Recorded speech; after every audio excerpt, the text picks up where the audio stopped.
안녕하세요. 법률방송 초대석 전혜원입니다. 오늘은 표창원 대표님과 함께하는 마지막 시간인데요.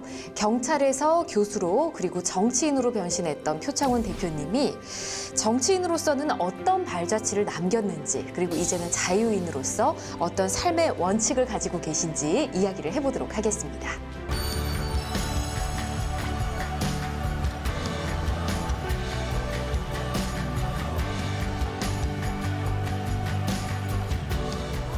안녕하세요, 대표님. 반갑습니다. 네, 안녕하세요.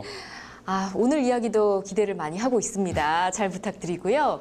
20대 총선에 출마를 하시잖아요. 네. 용인 정지역구에 출마를 하셨어요. 근데 그때 발표하셨던 클린 그 4대 원칙 있지 않았습니까? 네. 저 이 내용 보고 이걸 지키시는 게 정말 힘들었을 텐데 싶었는데 이 4대 원칙 말씀을 좀 해주시면 좋을 것 같아요.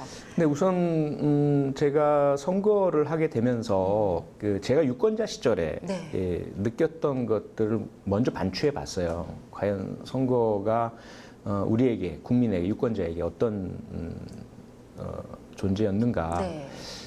유권자 입장에서는 사실 선거가 그다지 달갑거나 즐거운 것만은 아니었던 경험을 느꼈습니다. 주변에서도 많이들 공감을 하고 계셨고요. 우선 너무 시끄럽다.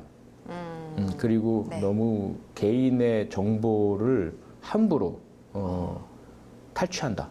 이용한다. 어디서 어떻게 입수했는지 모르는데 자꾸 메시지를 보내고 한다는 거죠. 그렇죠. 내 번 어떻게 알았지? 이런 생각을 좀 하게 될 때가 네. 있었습니다. 예. 그리고 너무 지저분하다. 소위 상대를 비난, 공격, 막말, 보고 싶지 않고 가까이 하고 싶지 않고 특히 애들이 볼까 두려운 그건 아니다 싶었어요. 예. 선거는 정말 민주주의에 꽂히고 우리 모두가 축제처럼 즐겨야 하고 그런 가운데 공정한 경쟁으로 더 많은 분의 지지를 받는 사람이 대표자로 나서는 것이어야 네. 한다.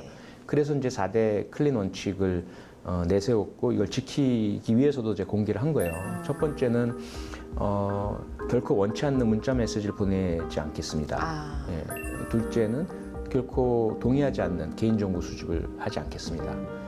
셋째는 오전 11시 이전, 네. 저녁 8시 이후에는 선거 유세 그 스피커 사용을 하지 않겠습니다. 저녁의 평온과 아침의 평온을 침해하지 않겠다는 거죠. 네. 마지막 네 번째는 결코 상대방을 비난하지 않겠습니다. 우리 선거 캠프에 계신 분들이 모두 다 순진한 얘기 좀 하지 마시라 이렇게 막 했어요. 예. 선거는 결국 한 분이라도 더 유권자를 만나고 유권자 한 분이라도 더 호소를 드리고 더 귀찮게 해드려서 나를 알리고 각인시키고 표를 구걸하다시피 네. 해야 되는 것인데 그렇게 신사인 척 해서 어떻게 이기려고 하느냐. 근데 저는 생각이 좀 달랐습니다. 이기는 것보다 더 중요한 것이 공정한 것이고 깨끗한 것이고 유권자의 권리를 존중해 드리는 것이다. 그렇게 하고서 이겼을 때 진정한 승리다. 그래서 제가 4대 클린 원칙을 발표했고 예. 끝까지 지켰습니다.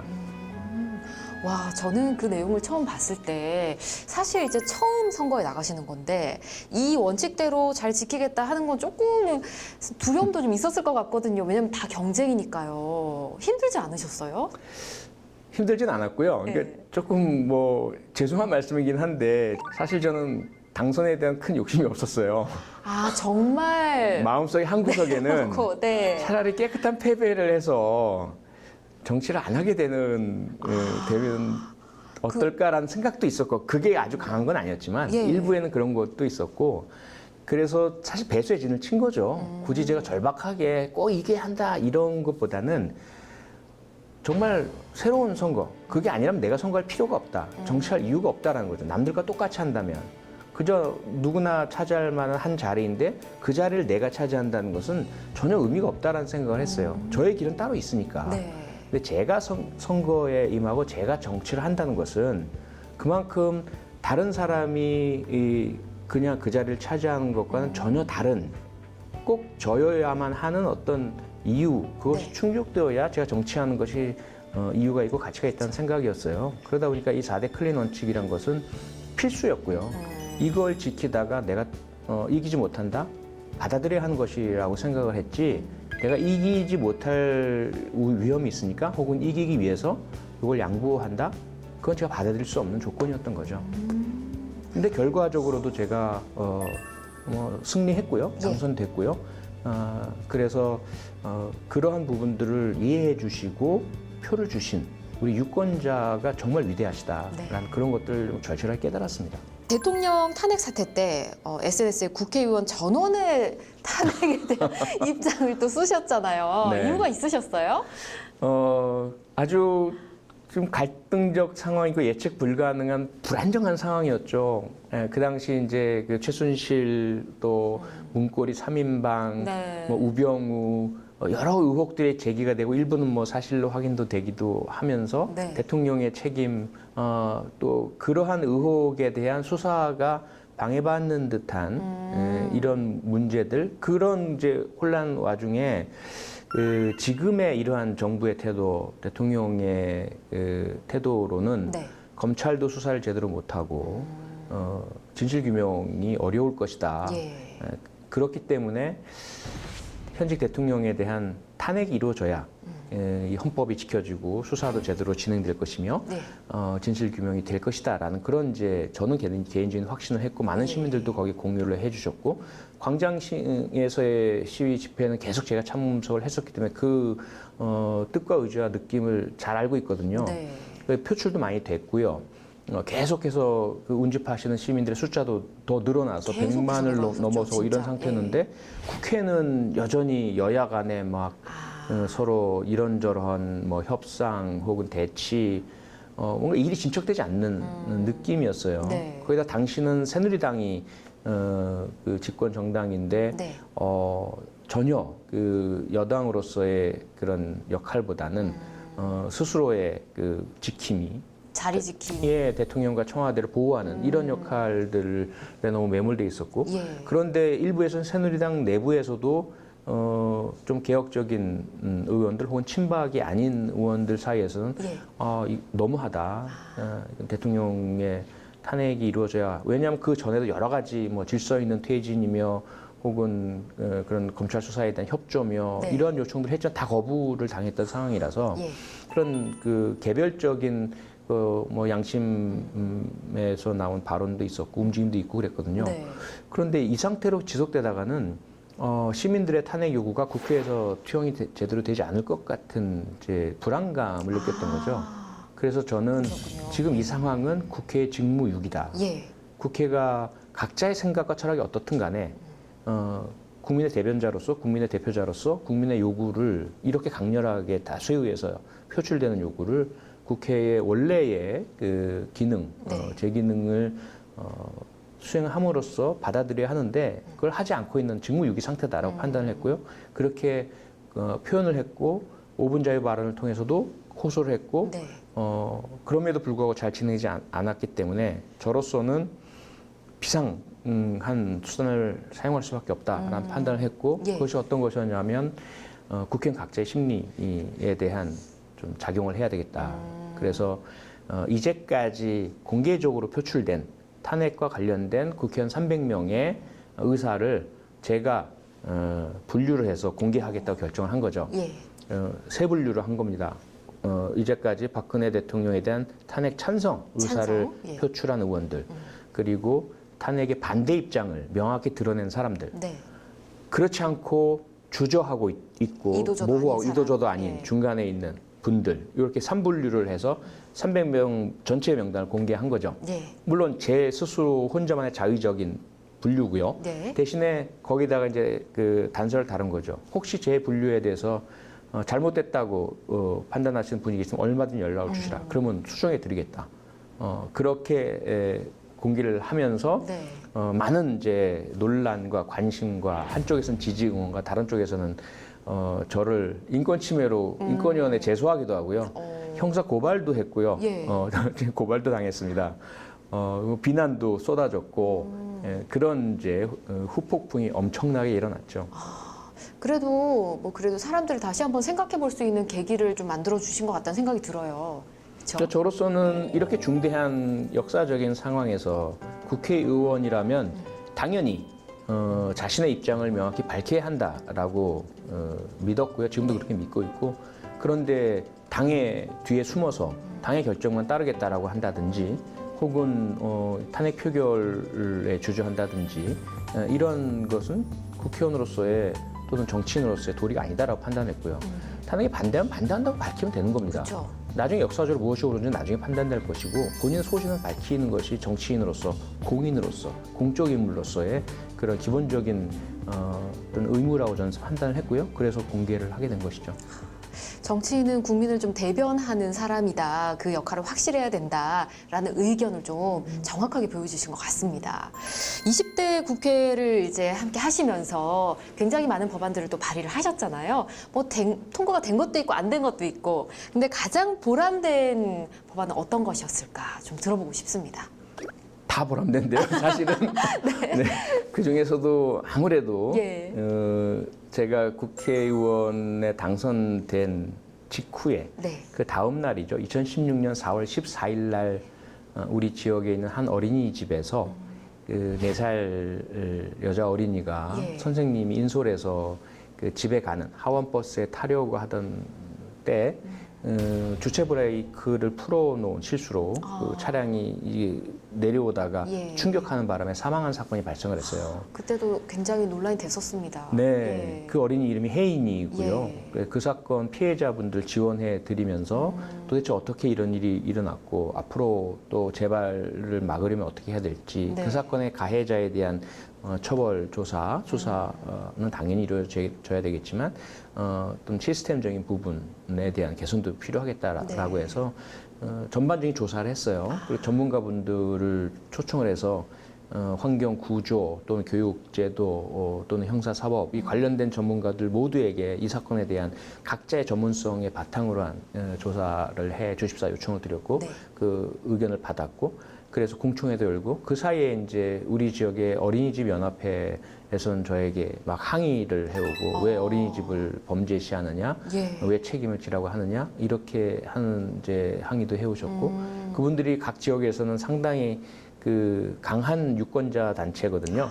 그래서 모든 정치인들, 국회의원들 혹은 후보자들은 그분들의 눈치를 다 보는 게 현실이에요. 근데 저는 오히려 반대로 이제 그분들과 네. 싸웠고 제가 그 한 어린이의 생명이 어린이집이나 원장님들의 이익보다 훨씬 더 중요하다. 그쵸. 이렇게 말씀드리면서 그분들은 더 오히려 그 제가 그런 이야기 한 것이 모욕적이다 이렇게 이야기하시면서 갈등이 크게 불거졌었는데 이후에 제가 그 사건에 대한 조사를 하고 공청회 열고 전문가의 의견 듣고 개선책을 내는 과정에 모두 모니터링하고 참가하시더니 네. 나중에는 제 방식이 옳다라고 인정을 해주시더라고요. 동의를 해주시고 예.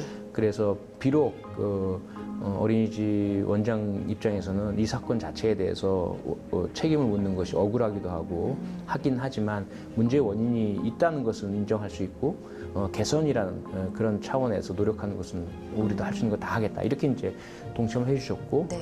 그렇게 해서 만들어진 법안이 소위 혜인이법이라고 하는 어린이 안전 기본법이었어요. 네.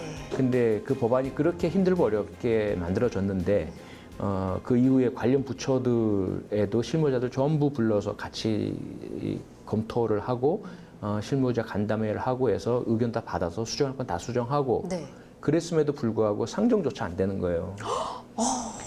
그래요. 그리고 조금 뭐 상정해달라고 요구하다 보면 국회 파행, 보이콧 이렇게 이어지고 그러다 이제 야당일 땐 더더군다나 이 기본법이란 것을 또 어린이 보호 기본법을 야당 의원이 낸다는 것을 탐탁지 않게 여기더라고요. 정부 부처도 그렇고. 예. 그래서 그냥 이런저런 이유되면서 질질 끌다가 여야 교체가 됐잖아요. 네. 우리가 여당이 됐는데 우리가 여당이 됐는데도 관련 정부 부처가 조금 주저하는 것을 발견을 합니다. 왜냐하면 이 법 자체가 상당히 많은 환경 변화를 이뤄낼 것이고 예산도 투입이 돼야 예. 하고 그런 부분에 있어서 부처로서는 좀 부담스러워했던 거죠.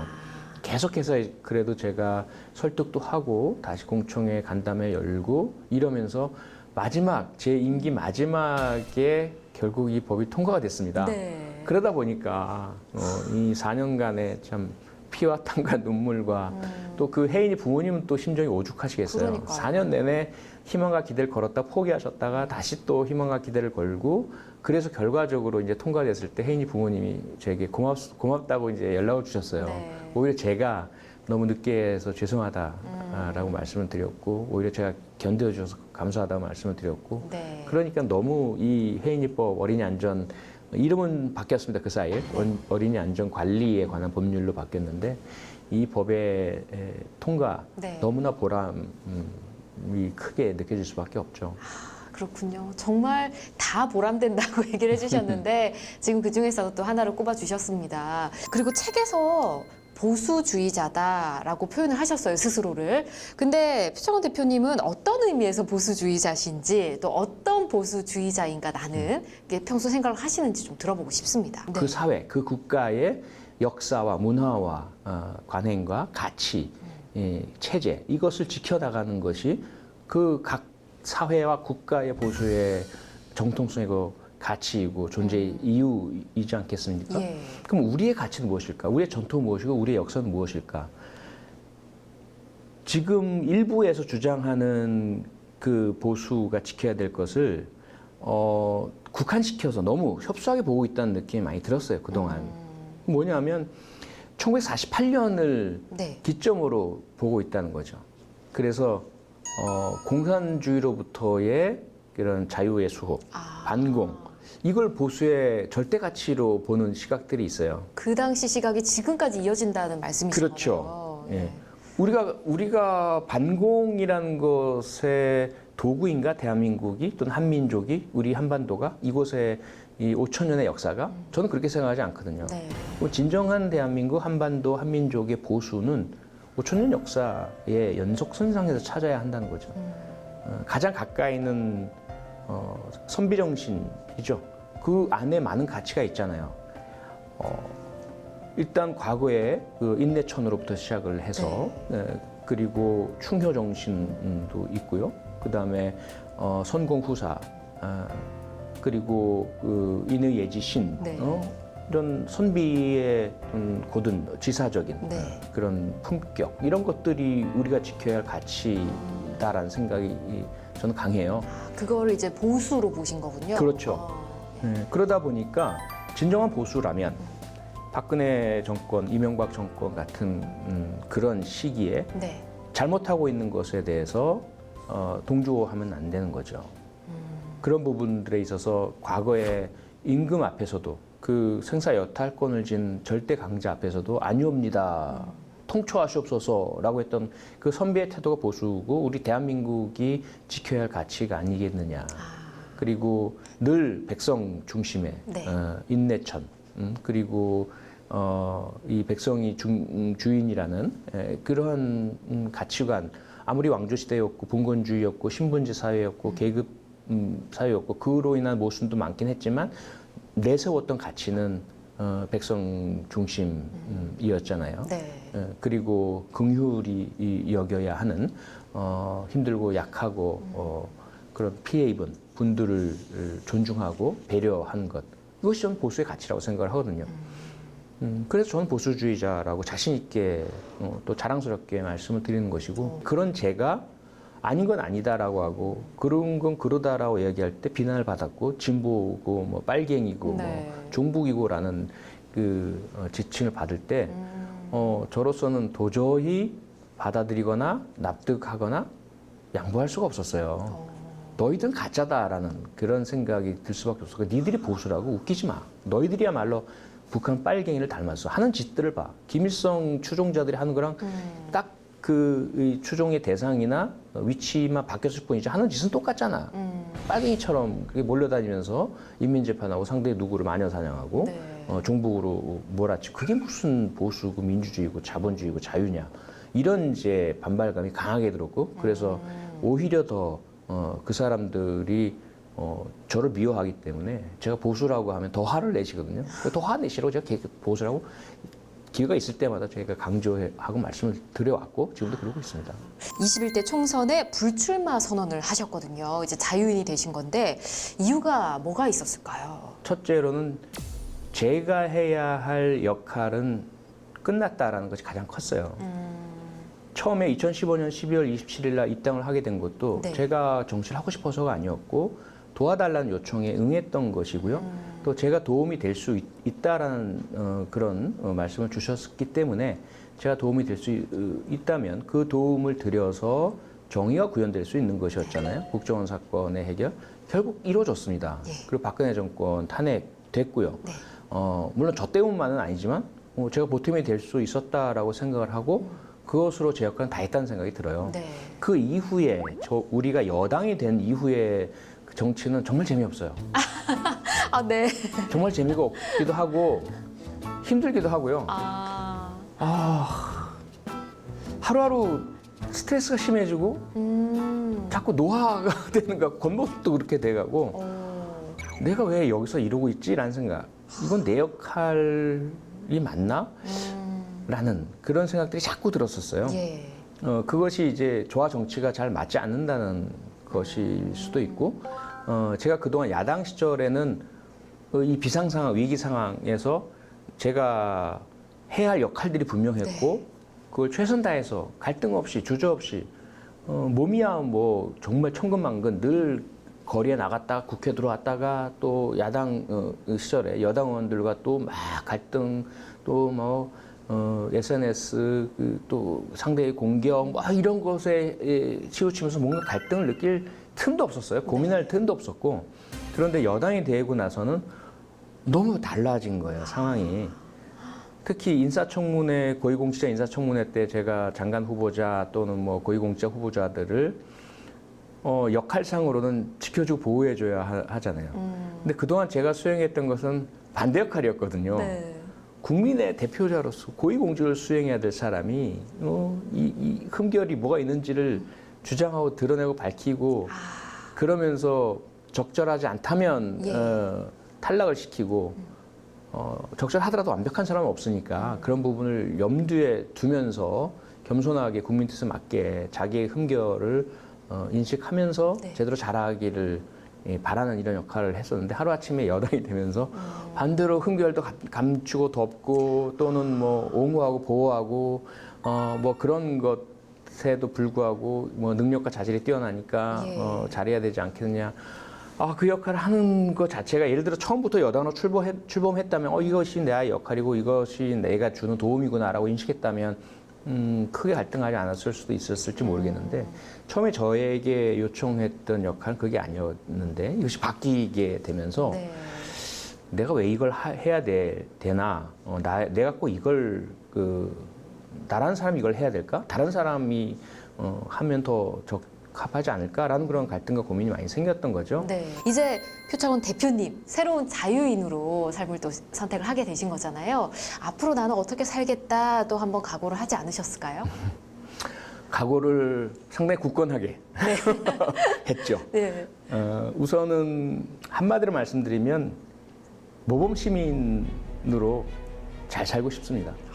평생을 모범생으로 사셨는데요. 이제까지는 모범생 공직자였죠. 예, 30년 동안. 예. 물론 시각에 따라서 전통적인 그런 관행의 입장에서 보자면 저는 트러블 메이커라고 볼 수도 있고요. 자꾸 개인적 소신을 주장을 하고 문제를 지적을 하고 자꾸 고쳐나가자는 요구를 하면서 주변은 좀 불편하게 하는 네. 역할이기도 하겠지만 어쨌든 저는 교과서적으로 원칙에 충실한 역할을 해온 뭐 소위 말하는 모범적인 공직자였다고 저 스스로도 사실은 생각을 합니다. 다만 그 역할과 민간 시민의 모범적인 역할과는 많이 다르다고 생각을 해요. 이제는 자유로운 민간인 한 명의 시민으로서 그런 공직이라는 부담감을 벗어던지고 조금 더 자유롭게 네. 책임도 이제는 공직자로서의 책임은 더 무겁잖아요. 네. 혼자만 그 책임을 지는 게 아니라 제가 공직자로서 잘못하면 그 결과는 국가에 또 공직 전반이나 다수 국민에게 영향을 미치거든요. 하지만 이렇게 자유 시민으로서의 혹시라도 실수나 잘못하면 그 책임은 저에게 온전히 오게 됩니다. 네. 상대 종류가 다르죠. 그래서 그런 모범 시민으로서 역할을 제대로 하고 그러면서 공헌도 역시 공직자는 그 사회적인 공헌은 의무이지만 네. 모범 시민은 자발적인 것이거든요. 자발적인 공헌을 제 방식대로 해나가는 그런 모범적인 시민으로서 잘 살고 싶은 마음이 크고요. 그런 가운데 그동안 제가 꿈꿨고 해보고 싶었던 것. 공직에서는 지나치게 자유재량을 발휘하면 그 자체가 일탈이 되고 그 자체가 사실은 문제가 될 수 있지만 네. 자유시민은 자신의 그 자유 창의를 최대한 발휘해야 좀 재밌고 멋지게 살 수가 있고요. 네. 또 그게 잘못하면 자기가 책임을 지면 되니까 그래서 그런 그 자유로운 시민으로서의 자유롭고 창의롭고 도전하고 또 실패도 하고 그런 삶을 열심히 잘 살아나가겠다는 각오를 아주 강하게 다졌습니다. 뭔가 예전에 국회의원이셨을 때보다 제가 느끼기에는 굉장히 좀 편안해지신 것 같습니다. 네. 저희가 이렇게 3회에 걸쳐서 표창원 대표님의 의미 있는 경험 그리고 향후 계획들 함께 공유를 해봤는데요. 함께 해주신 시청자분들께 마지막으로 이 말씀 드리고 싶다 하는 게 있으실 것 같아요. 네, 시청자 여러분, 세 번의 만남 함께 해주셔서 너무나 감사합니다. 저는 개인적으로 한 사람이 우주라고 생각을 합니다. 한 사람이 눈을 감으면 우주가 사라지잖아요. 눈을 뜨면 우주가 생겨나고요. 그래서 나의 삶은 정말 가치 있고 소중하고 제3의 시각, 남의 시각, 사회적인 객관적 시각으로 재단해서는 안 된다고 생각을 합니다. 그래서 저는 저의 삶을 저의 소신과 원칙에 따라서 도전하면서 자유롭게 멋지게 살아나가고 싶고요. 시청자 여러분도 다른 사람의 시선이나 사회적인 시각에 너무 갇혀 계시기보다는 자신의 행복, 자신의 꿈 찾아나가는 그런 행복한 삶을 사시기를 기원하겠습니다. 감사합니다. 자, 여러분 오늘 법률방송 초대석은 여기까지입니다. 다음에도 시청자 여러분을 위한 특별한 분을 모시고 가치 있는 시간 만들어 가도록 하겠습니다. 오늘 함께해 주셔서 고맙습니다, 대표님. 고맙습니다.